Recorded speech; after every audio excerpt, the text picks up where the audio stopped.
In the shattered ruins of what was once Bosporus Strait, now it was nothing more than a reduced and cracked scorched chasm where an ancient bridge of half-melted plasteel girders dominated everything.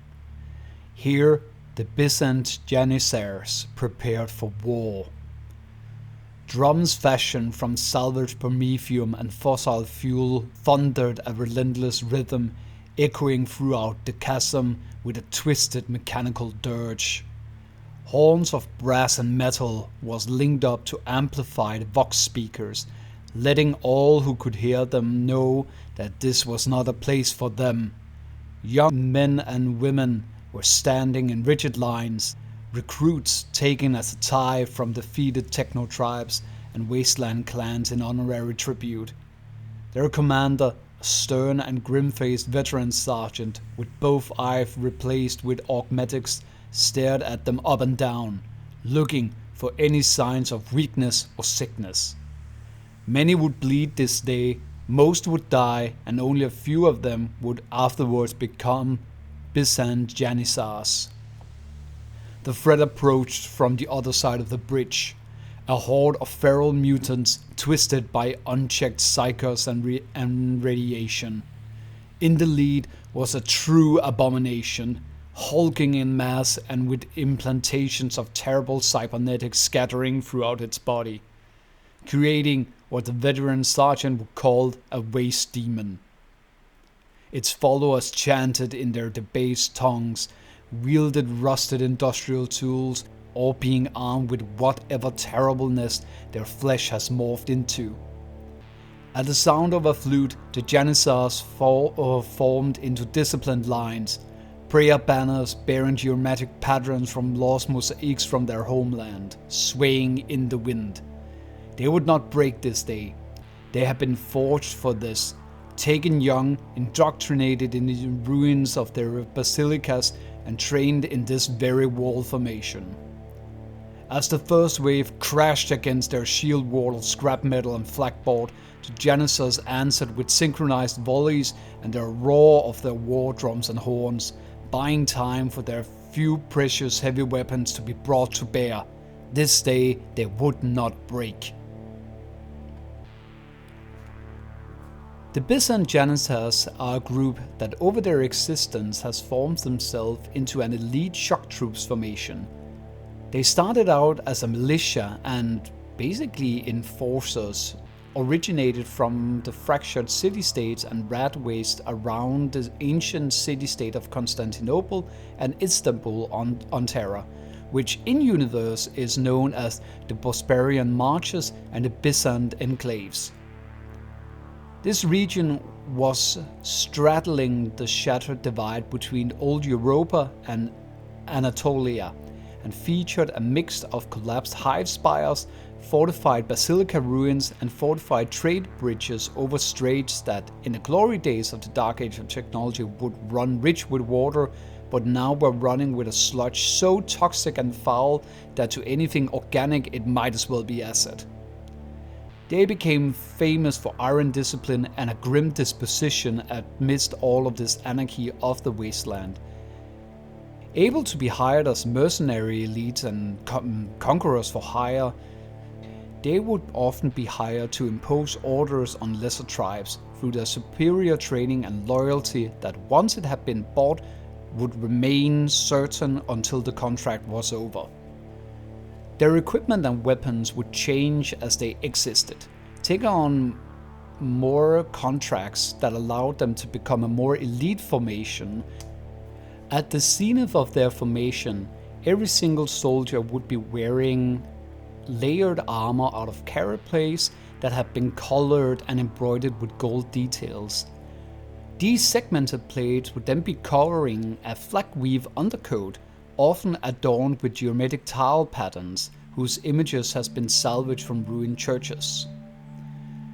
Mercenaries of rank within the formation would wear tall crested helms with plume-like sensor arrays and vox casters built into them. The aesthetic part of the uniform included sashes bearing kill tallies or contract oaths inscribed upon medallions. In combat, they were famous for parrying every weapon they would wield with a shield, typically meaning that they would favor being armed with chain blades, auto pistols, las pistols, or power mauls, really anything that would have the brutal stopper power in close assaults. Augmentation of warriors was very selective, elitist, and very much based around rituals.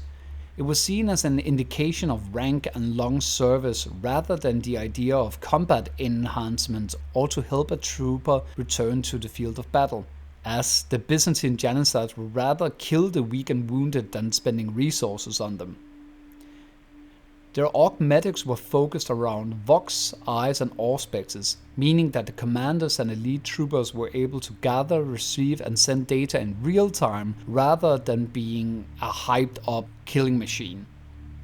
Their homeland is the labyrinth of fortified ruins, ruined hive spires, and toxic deserts where water is a precious commodity even when you compare it to the rest of the wasteland.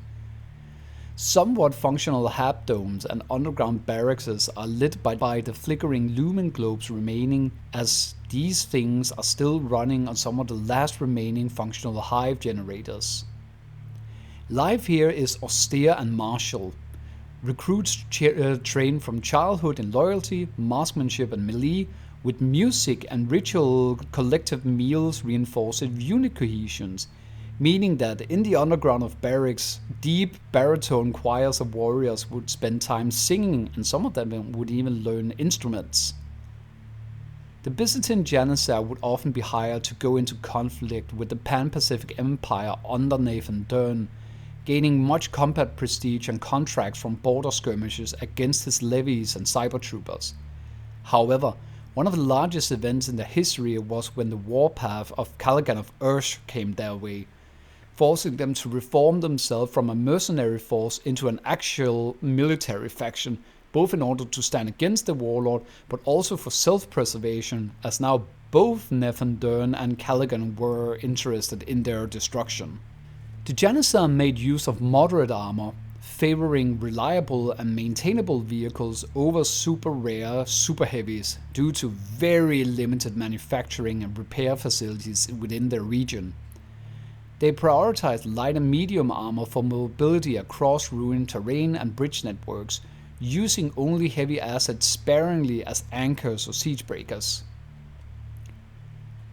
The Dervshem APC was rocket-wheeled workhorse of this formation, consisting of a half-track transport built on an pre-strife chassis, armored with layer of scrap plate, of course with decorative icons. Effectively, this is little more than a large bus with a lot of improvised armor on it. It would, however, carry a full altar into battle with firing ports and a top-mounted heavy stopper trying to keep them all safe. Their Golden Horn battle tank was created very close to their first encounter with the Emperor, and this medium armored tank was a rough patchwork of different parts and models, making a very boxy armored vehicle carrying sponsor weapons and a large battle cannon capable of taking out other medium armored targets. The then Great Sol, the leader at the time, declared that this tank was the very finest the region could produce, and as such they are often covered in mosaic patterns and precious material despite their frontline role. As a trump card, they had something called a Meter Assault Walker. This is a heavily guarded and very prized trump card only to be deployed in very important battles. This bipedal walker would carry flamers and belt-fed autocannons into battle, meaning that against such things as infantry and light armor it would absolutely dominate, and its high mobility meant that it would win in most sustained fight against medium to heavy armored targets. Often these walkers were even fitted with amplified vox drums for psychological warfare and morale boosts. The Byzant Janizars organized themselves into something called an orta. This is basically a grouping of 100 to 500 warriors who would then become a part of a larger Janizary legion under their chosen Great Sol.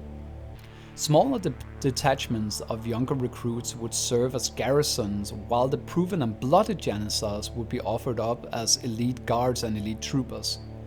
This military organization emphasized standing professional forces that were constantly at the ready to fight, rather than the system of having loose war bands that would be called upon when trouble would show itself, meaning that even heavy civilian settlements would have forces at the ready to fight at any given time.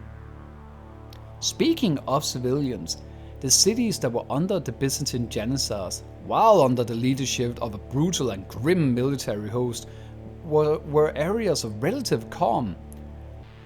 There were even calm and resources to such an extent that a small caste of artisans and scavengers would start to form, selling and peddling wares that the Janizar would spend their wages on. The hierarchy is a loyalty-bound meritocracy. At the top is the Great Soul. This position is for a warrior of the greatest amount of battles and therefore heavily augmented, being mostly cybernetics often at this point. The Great Soul would have an entire court of Afghan elders, people who would be both from the military side, but also quite often a lot of these elders were from the civilian castes, advising through a council for the Great Soul of how to spend resources and what the civilian needed in order to keep supporting the military structure. The lower officer class consists of something called a chobais, which were in charge of the groupings that I mentioned before, the autas. Rank would be earned through valor, training, and proven ability to complete honor contracts or monetary contracts. A special and quite unique unit within this was the Suvlov Guard. This was effectively an engineer corps for maintaining relic structures and machines, trying to maintain military relevant infrastructure such as roads or water pumps. As while the Byzant Janizars were blessed with cohesion and discipline, they relied upon scavengers to bring them technology, and as such were always desperate to preserve everything that they already had. Maverick watched from a ruined viewing platform as the recruits of the Byzantine Janizars drilled. They were nothing like the techno-barbarian tribes he had encountered and had been selling scrap to in the waste during his travels. He found himself smiling while watching them, a rare thing these days, as he saw the mock battle that has been set up between the new recruits. It was like watching iron clashing upon iron, drums beating to edge them on, but even doing all of this, there were no screaming or boasting, just grim determination and grit even for kids this young. Maverick had heard about this practice, that any force conquered and defeated by the Janizars would find themselves giving up a tithe of their young, and there were even stories of those who have hired these men and women would also give up a part of their young as a part of the payment. Large explosions rang out as a simulated artillery strike hit the training yard. Recruits ducked and covering as they were taught. Maverick thought to himself that in these wastelands, where every hand turns against itself, here is order forged in the ruins of an old empire.